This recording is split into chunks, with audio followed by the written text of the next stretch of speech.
All right, so welcome everybody to our live instructional webinars designed to support the Memory Book Online Yearbook program. Today, we will be focusing on functions that relate to building activity or candid pages. Specifically, we will be reviewing page bleeds and margins.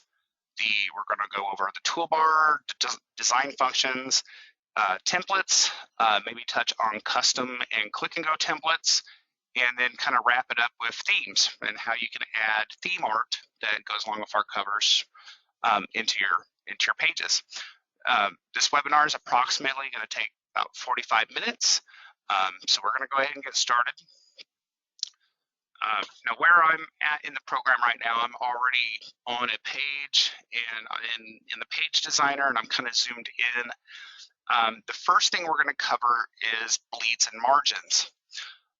Now, in printing, when we talk about bleeds, what that refers to is, in terms of printing, bleed means full color that extends beyond the edge of the page.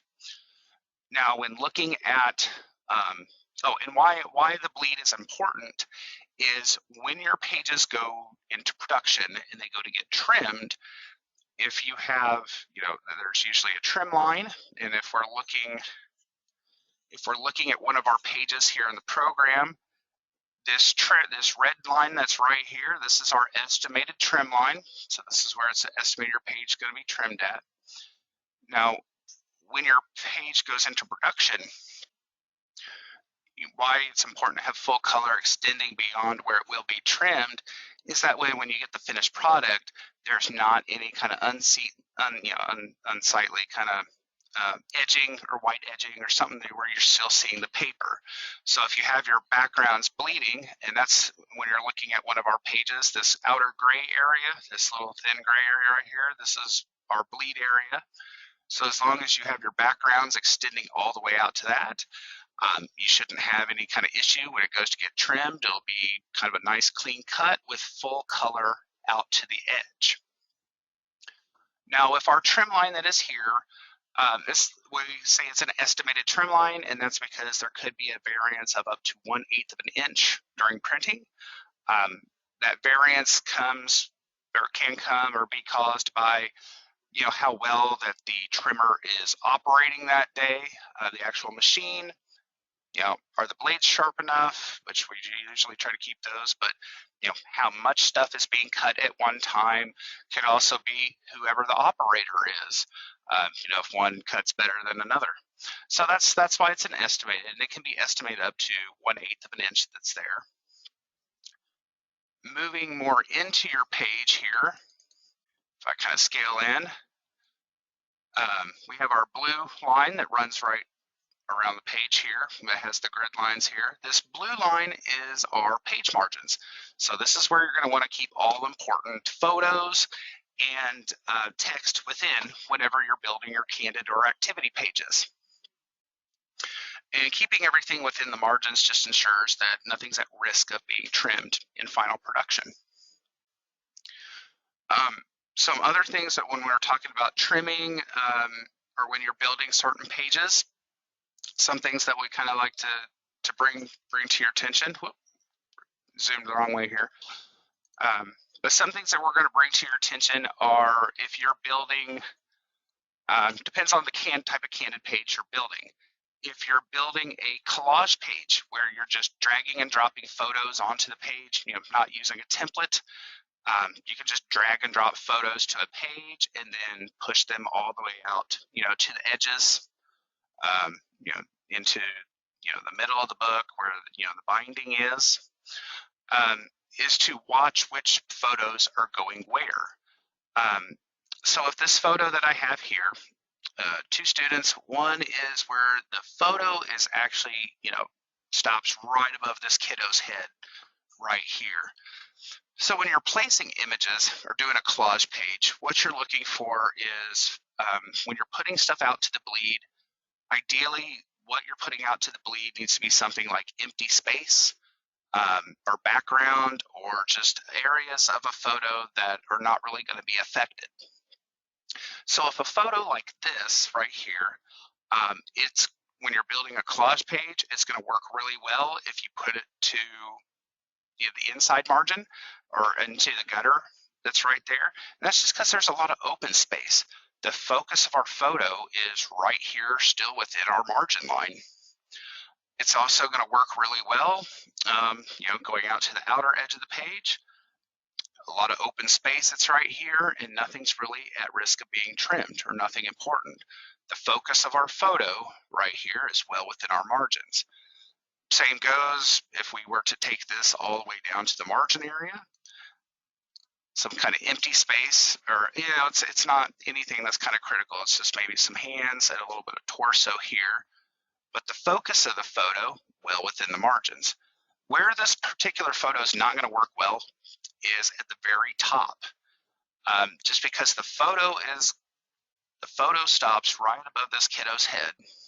So if an image like this were to be placed out and it goes into the bleed, well, we already see kind of that the top of this kiddo's forehead is right at the estimated trim line. Now I'm going to bring a guide down to show this. So if there was, let's say that 8-inch variance we were talking about,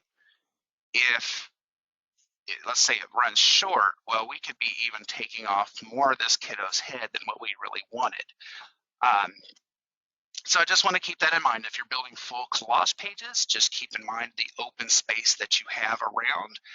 And if you're putting stuff out to the bleed, just make sure that what you're putting out there isn't anything that's of importance. Kiddo's face. You really just, if there's open sky, maybe it's a different kind of shot where there's a lot of grass down at the bottom or openness in the sides. So if you have the empty photos with the empty space, top, below, those are really the ones you'll kind of want to really kind of look to stick to the edge. So I just wanted to keep that in mind when you're building your pages there. Just kind of watch where you have if you do a collage going out. Okay, so with that being said, just wanted to go over, our bleed margin line or a trim line, and then our inside margins, where we go. From here, I'm going to zoom in on my browser a little bit, and we're just going to go down under some of the tools that we have here. And I'm going to toss a few shapes onto the page here first.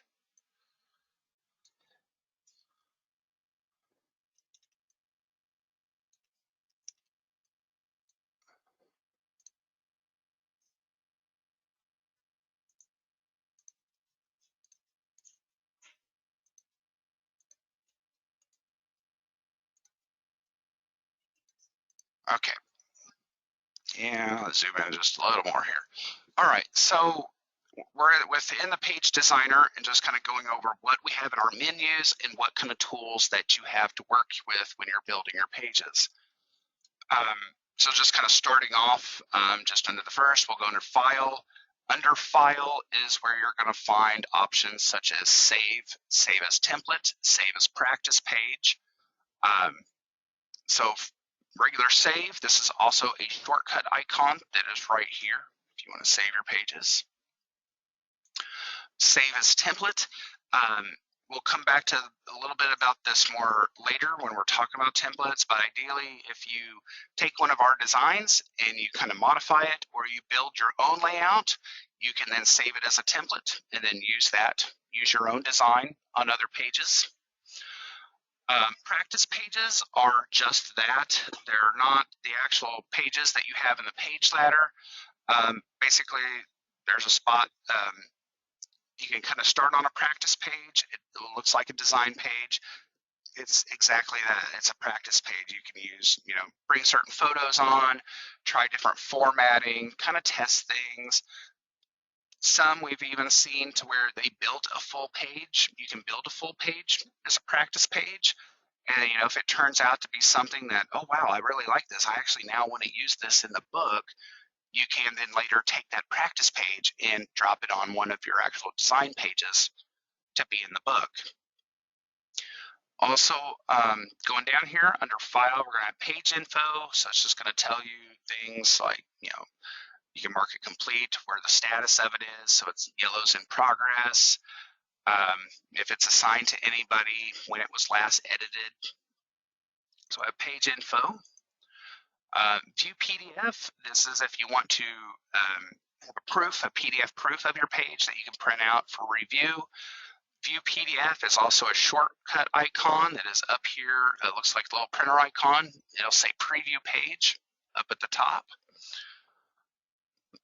If you ever need to download a page as something else, you can actually download for review. You can download the page as a JPEG or PNG, and then attach that to an email if you need to send that off to a principal or another teacher for review for that. Or if you have a committee, yearbook committee, and you want to kind of have them review that. Okay, sliding over, we're going to go under Edit. Under Edit is where you're going to find your undo and redo. These are also shortcuts up on the top toolbar. We have our standard cut, copy, paste, and delete. So we also, the program does honor the keyboard shortcuts for those. So Control X for cut, Control C for copy, Control V in Victor for paste. If you are working on a MacBook or any kind of Mac device, you'll replace Control with your Command key. So, cut would be Command X, Command C for copy, Command V for paste there. Moving down is change background. If we're going to come back to this more, but I'm going to go ahead and bring it up now.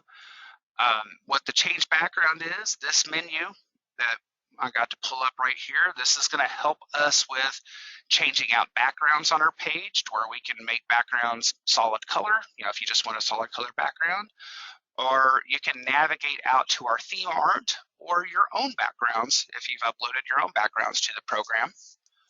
But we'll touch, like I said, we'll touch base on this a little bit later when we get to that part. But just wanted to know that anytime to change your backgrounds or to bring up that menu, that will be found under Edit. Moving down, we have Find and Replace in Spelling or Spell Check. This spell check is also an option on our top toolbar. It's a little shortcut. This will be very good for reviewing your pages later. For spelling, the spell check does an okay job, but it's not as robust as like you'd see in Microsoft Outlook or Word. So it's going to capture just basic misspellings. One thing it's not going to catch is a correctly spelled misused word. Kind of like in the event of there, and there. T-H-E-R-E, T-H-E-I-R, and then T-H-E-Y apostrophe R-E. So as far as misspellings, it'll catch those, but it's not going to catch the wrong usage of words. So it's not going to pick up the grammar, I guess I would say.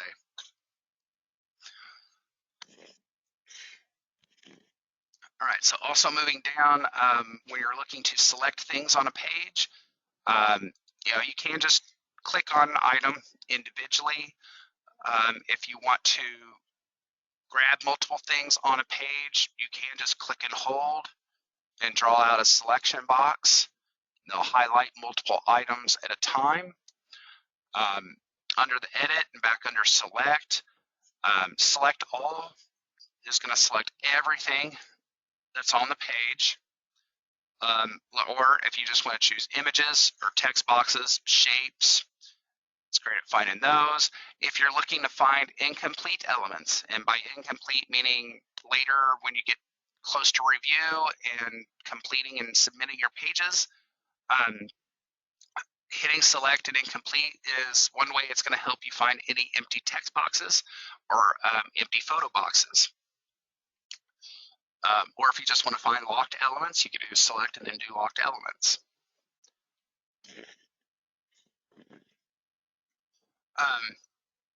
Going down, there's document preferences, and this is a kind of an advisor only thing. So if you wanted to kind of change the color of your grid lines on the page to any other color that we have here, I'm going to just hit Concord, and we can do it like that. But we can kind of change our grids that are there. We can also change our color of those. When it comes to certain notifications, This is mainly when you drop templates on a page, you can change those. There's just some document preferences are here. I'm going to go ahead and save. So now you can see where I changed those grid lines, and now they really show up right there when we're working on that. So I'm going to go back under Edit, Document Preferences. I'm going to change that color back to a gray there. There we go. Okay. Going next, under View, this is where we can hide the rulers at the top, or we can hide the page margin. Really don't suggest doing either one of those, just leave them showing. Grids and guides, so our grid lines are always here on the page. You can hide them. So we can turn them on, turn them off from here. A quick way to do that is if you're turning on and off your grid lines, there is a 2-button toggle in the bottom right corner of the designer. The bottom button of that is the toggle as well for your grids. So you can turn them off and on. Going down under this, we have our standard zoom in, zoom out, fit and window. These options right here are also shortcuts in the upper right corner, where we have our zoom out, we have our zoom in, and then we have the drop down where we can choose different percentages to view the page at. Next, then at the very bottom of view, there's facing pages, and that's, if I bring this down, that's when you're viewing both pages at the same time, so you're viewing the whole spread. Single page just brings it down to one single page here. For most of the time working on the book, if you're like a loan advisor or that, you'll keep it as facing pages. Where you might have to kind of change these up if you're working with a yearbook group, yearbook committee. Now, if you've set up like staff logins to use with your students, then and you've assigned those students to pages, if there's one student assigned to a spread, it's fine just leaving it facing pages. Now, if you've gone through your page ladder and maybe you've got one student assigned to the left page, but a different student assigned to the right, here is probably where you're going to want to come in and have both of them change their page view to a single page. What will happen is you can't have two people working on the same 2-page spread at the same time. So if one person decides or gets done and then saves first, the program's going to honor their changes, but if the second person or the other person on the left goes to hit save, the program's going to tell them that it cannot save their progress, but they can save it as a template to apply at a later time. So just to kind of avoid some of that, and to avoid any save errors, I would, if you have two different people assigned to the same spread, go ahead and have them both change to a single page, and that's just going to ensure that they don't have any save errors, or one will have to come back later to apply their progress. All right, moving over, we've got arrange. So I'm going to highlight some items here. So we've got lock and unlock. That is also a quick action that's over here with this little padlock that's here on the top toolbar. So a couple different places. This is just the quick way to do it. If we want to group items together, so if I'm going to highlight these, and if I want to group them together so I can move them all around, we've got group here. Now group is also a shortcut that's up here on the top toolbar, so I can click group. Now anything that is grouped is going to show with these little dashed yellow lines around it. So that dash part just lets you know that they're grouped together, and move them around as one. Then to ungroup it, we can do ungroup. There's also the ungroup shortcut that's up here on the top toolbar. And then we get to align horizontally and align vertically. This is our alignment tools that we have here. So the first thing, I'm going to put these into a column here. So, need to highlight them. So align horizontally, this is going to be for your columns. So our options are align left, align center, align right. So I'm going to pull everything to the left here. So do one way. Put these this way and highlight them. Go under arrange. We could do align vertically. And align vertically is going to be good for our rows. So you align the tops, the bottom, or the middle. Here. And kind of stack them up here. All right. So now if I'm looking at our options here, under arrange is going to help with your layering of objects on the page. So if you need to move a different photo behind another photo or stack something a little bit different, or maybe you brought something on a page, but then you want to tuck it behind something, that's exactly what these arrange, the arrange option is going to do for you. So under arrange, and we got that here, but if we also have something selected, arrange is also going to be this drop down. It looks like 3 stacked pieces of paper here. I'm going to click this. So right now I've got my option, this top square, I can send it to the back. So it tucks that corner back behind. I can then come over here to the purple one and go back under there and see bring to front. So there we go, just changing the layer order that's there. Also under arrange, you're going to see flip and rotate. And you're also under this arrange drop down are going to find back to those align left, center, right, top, middle, and bottom options as well. All right, and there we have it. That's kind of the main things we're going through on our toolbar here, just to kind of show you the base tools that we have and where you're going to look for some of those. All right, so let's build a page. So when we're building a page here, I'm going to go back to facing pages, save, and I'm going to bring my page back down to 100 here. Okay. So the first thing, we have some tabs that run up and down here on the left. Under the first one, this is our Pages tab. So while you're working in the Page Designer, the Pages tab is much like the Page Ladder. It's just going to allow you to move around and access the different pages that you want to work on. So while you're working on something, let's say, okay, I'm on 60 and 61. Let's say that I need to then work on something that's on page 2 and 3. You don't have to go all the way back out to Plan and Page Ladder. You just come to the Pages tab and click on that page that is here. I'm going to wheel back down to where I was here. Okay. All right. So the next tab down is the Designs tab. Now the Designs tab, if I go under here, the Designs tab is where we're going to find all of our pre-made templates to build a page.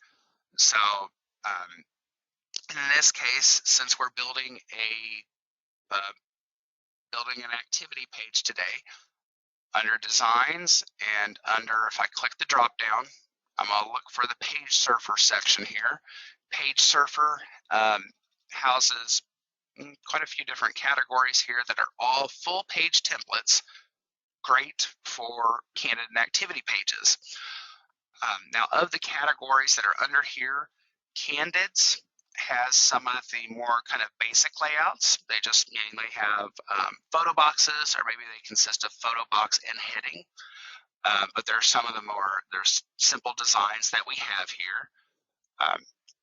To use a template, you're just going to drag and drop it over to a page.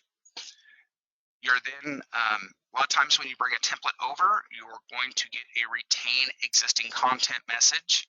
It says, do you want to retain existing content in the new template? We're going to hit no in this case. That's just going to bring our template onto a page. Find something else that you want to use, just drag and drop it over. And there are just lots and lots of templates here. So let's say you didn't even want something with a headline, but you wanted to just make, candid pages here. We just drop a base kind of photo layout here on the page.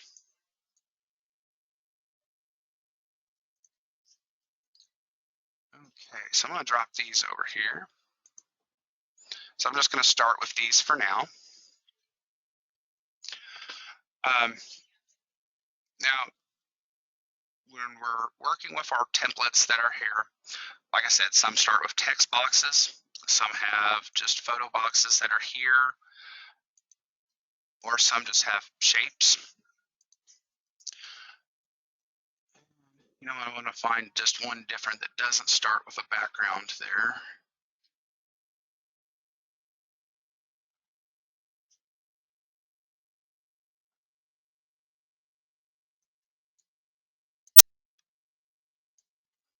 There we go. Let's start with this one. Okay, so drag and drop our template on.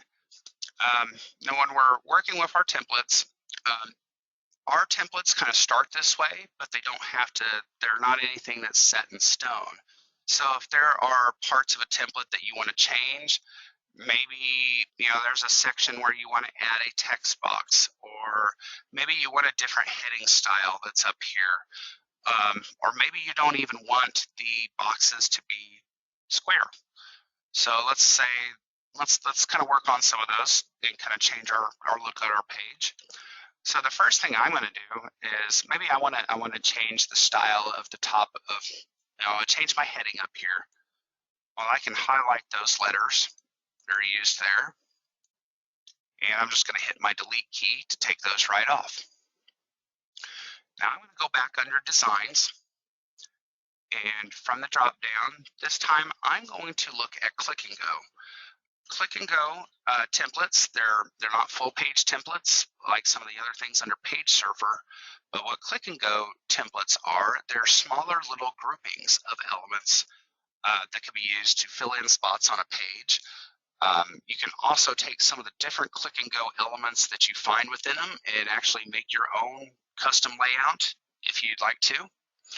A lot of possibilities when doing that. There's a lot to work with there. So I'm just going to try to find a heading here and drop it over.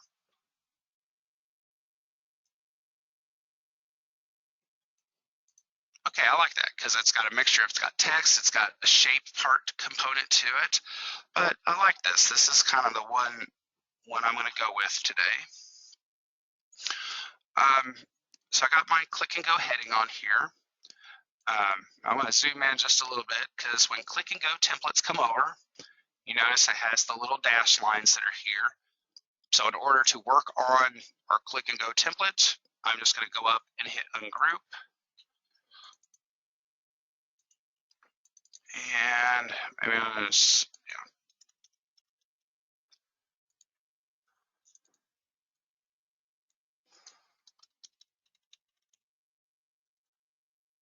we can change our heading that are there. Now, one thing you'll notice when working on your pages, working with a template, is whenever you have a certain element selected. So I've got right now, I've got a text box selected. So up at the very top here are this toolbar that runs under. This is going to show us the different, okay, this, when I have it selected, it's going to give us different text editing options that are here.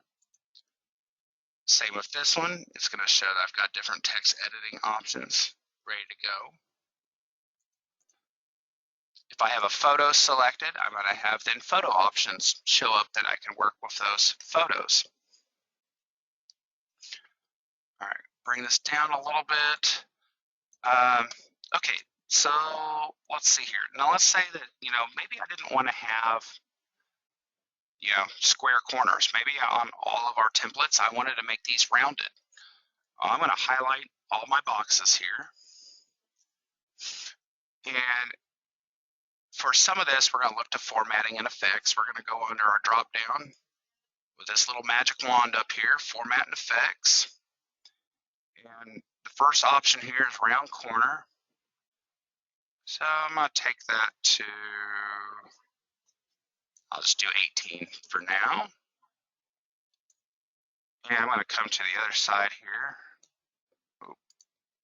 Make sure I grab everything. And I'm going to make those 18 as well. That way everything matches up side to side. Okay. So maybe there was a little bit more, maybe needed to take something out, maybe add a text box somewhere in the middle of this. Maybe there's like a little class poem or something that you want to include, or maybe a student has a poem or something that you want to put in here. Text box can come out.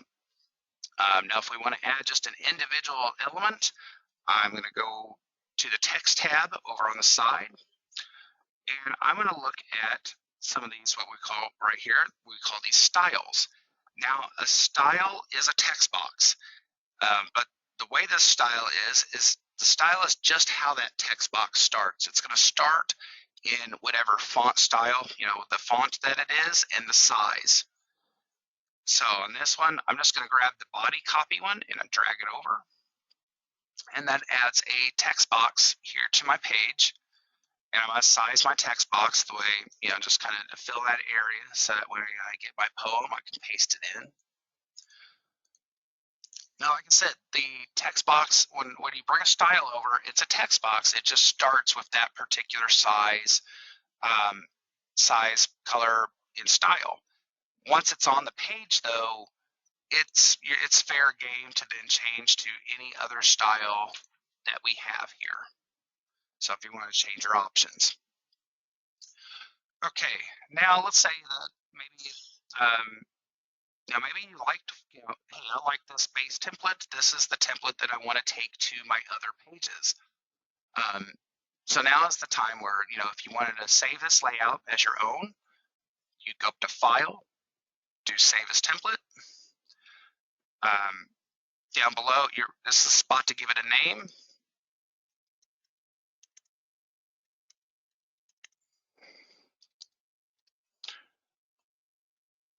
And you can either mark, you want the left page, you want the right page, or you want both pages.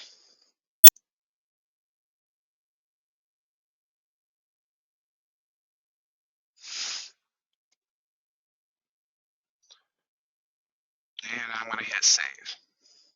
Now there was a quick question I can probably, before I get going on, just to address this, says, what do you do with the dead space or empty space under the title? There is a huge gap between the title and photo section.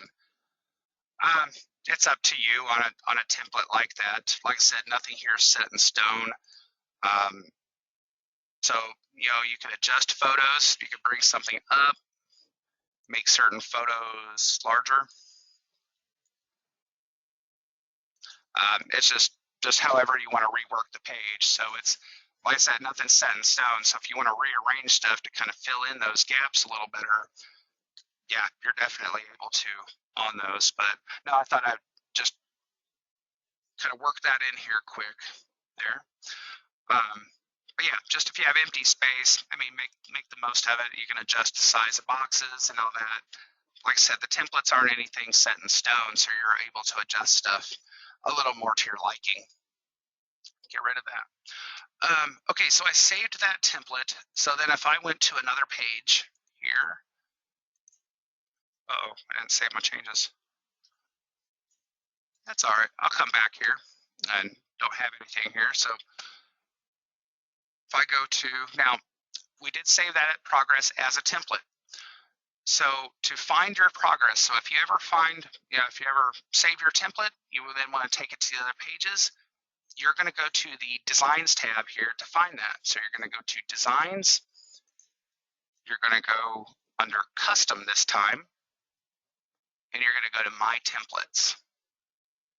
And let's see, where did here we go, Candid Template 203.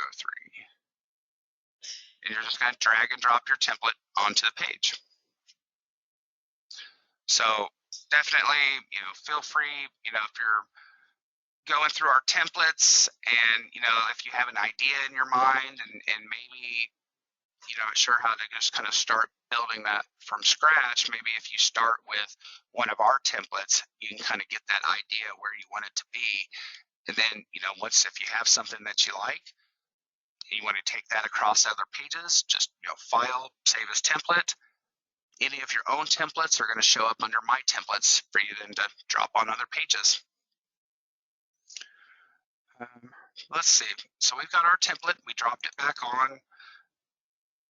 You're right. Now that you called that space out, it's kind of bugging me a little bit. So I'm going to bring that up here a little bit. Or maybe I didn't want to do that. Maybe I just want to keep that like that. Maybe I want to copy a box over, make something a little different of that layout. Let's drop some photos into it here. So I'm going to go to drop your photos into it. I'm going to go over to the Images tab and find my folder of images. I'm going to start bringing stuff over. So when you're bringing images over, you're going to notice one or two things. Your photo boxes are either going to light up, they're either going to be green. And if they light up green, that means your photo is large enough to fill that space. But if it highlights red, that means your photo is too small to go into that photo box. And it could be a combination of things. One, it's either not meeting the width, or it's not meeting the height, or both. Now, if your image is not, so if I drop this over, it's going to place right into that box. Now, if I bring it over this one and try to drop it, the program's not going to drop it into this box, but the program's still going to add it to the page. It's just going to put it in its own photo box on top of the other photo box that's here. So that if we kind of stretch this out, one thing we'll get here. Now, when an image reaches its max size on a page, we get the message the image has reached max size, required to maintain print quality. So in this particular photo here, it didn't fit in this box because it did not meet the height. It met the width, but just did not meet the height there. All right, so we can go through, we can fill other spots in.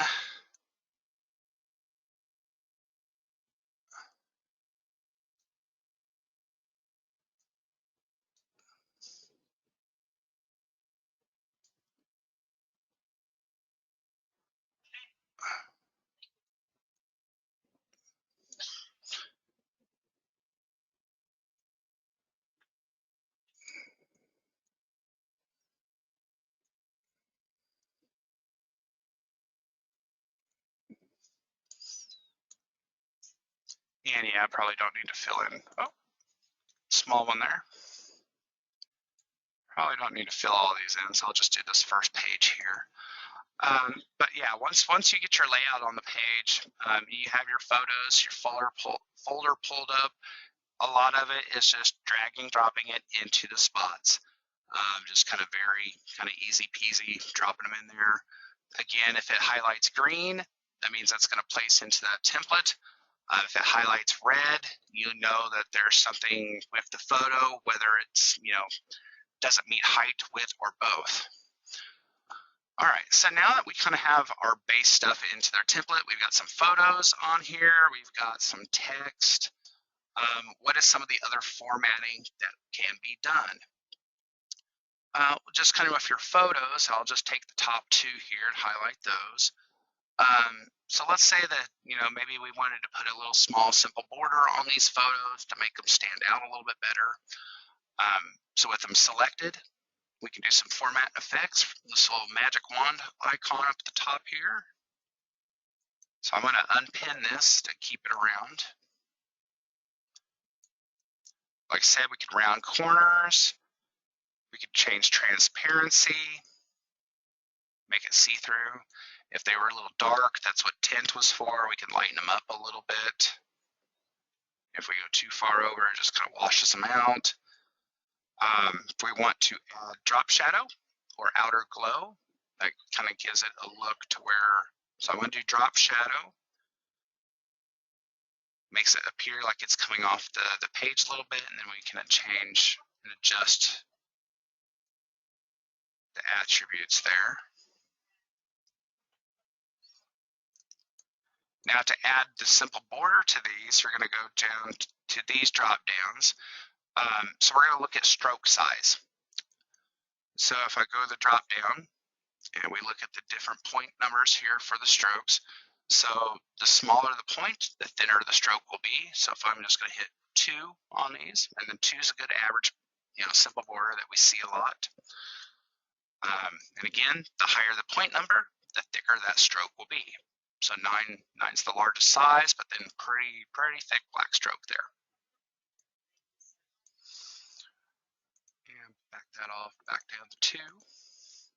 So again, when we're looking at formatting, simple formatting here, we've got the effects, where you do,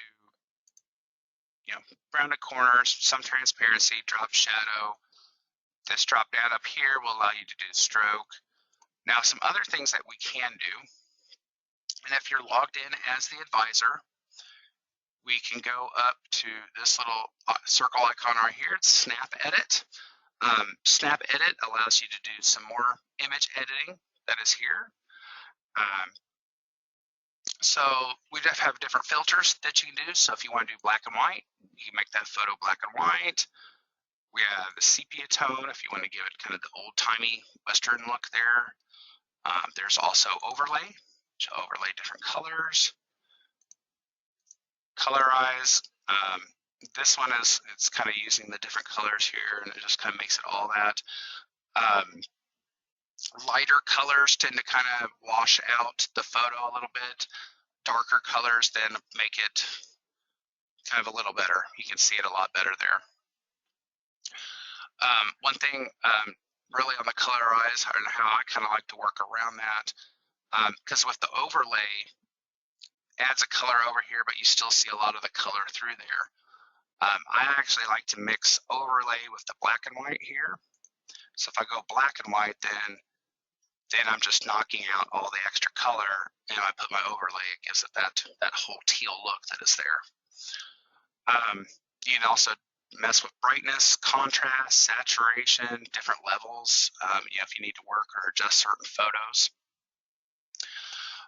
Now, once after you've made those adjustments, you're going to hit save. And what the program is going to do at this time, it's actually going to make a copy of that photo to put in that spot.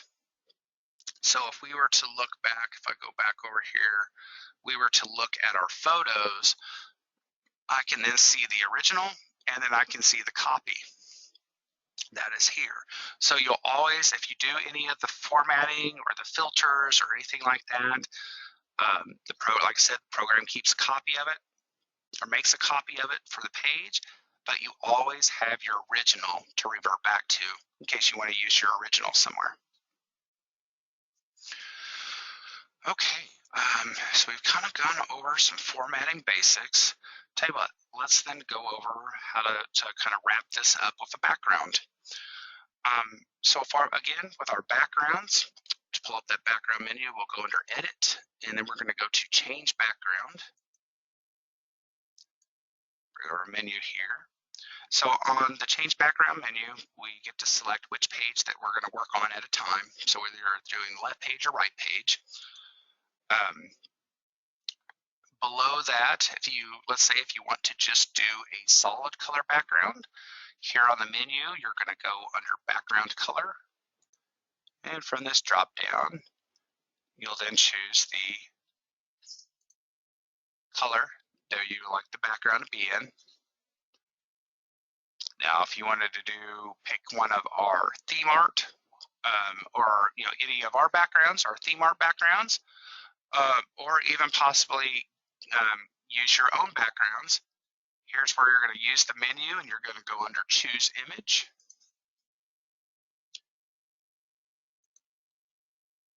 And once you go under Choose Image and you click the drop down, you're going to go under Clip Art. So under Clip Art, and then you're going to go under By Cover. And I'm just going to go down to Diary. That's one of our popular covers that we have go through here. Okay, so now I get to see all the different diary covers that we have. I'm just going to select this yellow one and hit select. and that'll apply that background to our page there.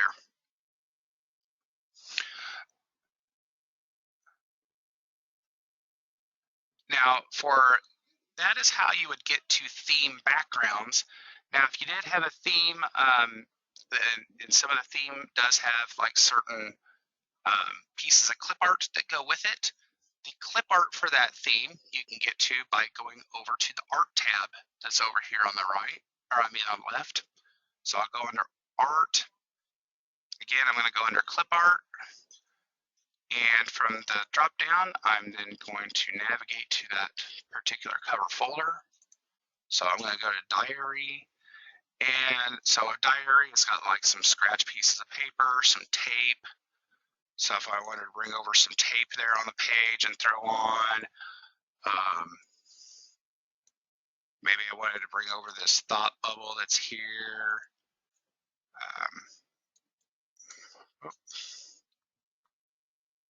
So better. Oh, didn't want that. Oh.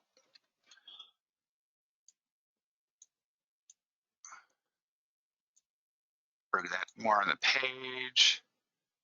And let's see. Let's see here. I want to flip that. And here's where I go under arrange, transform. I'm going to flip this. There we go. So bubble there. And now another thing I can do here, I'm going to go back to our arrange so that I can send this backwards a little bit. There we go.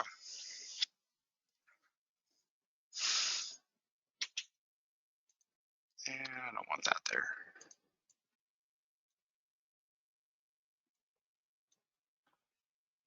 So some neat little things that we can do there. So I just, if you're using for theme art, for the backgrounds, just remember to use the change background menu that's under edit. Then if you're looking for the pieces of clip art that go with that, just come to the art tab that's over here. And again, if I go under art, you're going to go under clip art. And once you're under clip art, you're going to go under by cover to find the cover or the theme folders that go with our covers. All right. Okay, so that is kind of where we normally end off on, building a page, going through, picking a base layout, tossing in some photos, working with the text a little that's on here, some formatting, and then wrapping it up with our theme art in that. Oh, one last thing I'll show you here. As you're working with your page, as you're working along, trying different things, one thing that advisors have access to is the History tab. Now, the History tab, or the program keeps a restore point for each and every saved change on a page. So in the event, let's say you're working through a page and maybe you got the base layout on and then you started working with formatting. Well, let's say a day or two goes by and maybe you're not liking how you've done the formatting and you're like, I just want to set the page back to the way it was a couple days ago. As long as you are saving and saving your progress frequently, under the History tab, you're probably going to have that restore point of that previous time. So what I'm going to do, I'm just, as I was making, let's say that I wanted to start back through at where we started at the beginning of this webinar. Now, because I was saving, I've got 4 different restore points that are here.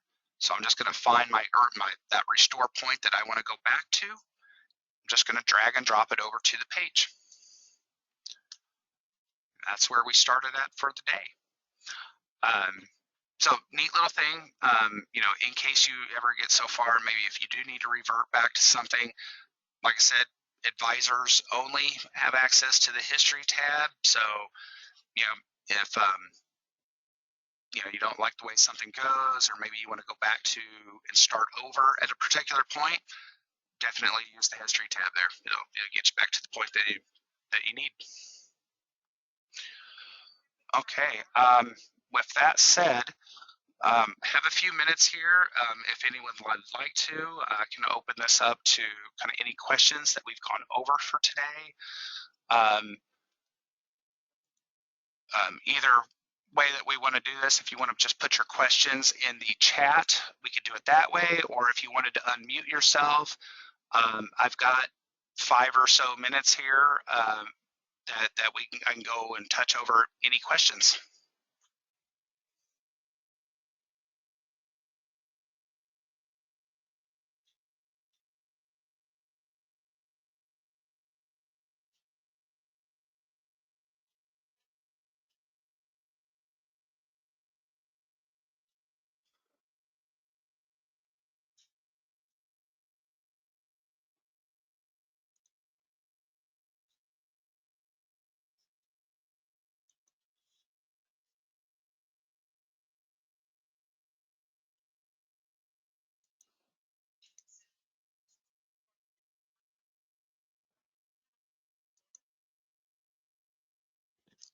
Okay. Um, okay, I'm not seeing anything come through just yet. Normally when I say that, something does pop in. There, I just saw a couple people take off there. So, if we don't have any questions, that's that's that's great. If we do still have some, I'm still here for a moment or two. But I guess I'll go ahead. I'll stick on here, but I guess I'll do the final wrap up. That way we can kind of stop the recording part. And if we do have any questions, I need to show someone something, I'm still here to demo something. So thank you again, everybody, for joining us this afternoon. These demonstrations of the functions related to the creation of activity pages may help when it comes time to build your yearbook. Using the templates already in the program or building your own templates or modifying our templates should save you some time and give the book continuity. So feel free to join us in a couple weeks from now for the final steps of the yearbook building progress. And we're going to show you on that webinar how to basically, complete, review, and then submit your book to us. So thank you, everyone. Have a great rest of your day or evening, and we will see you later. All right. Bye, everybody.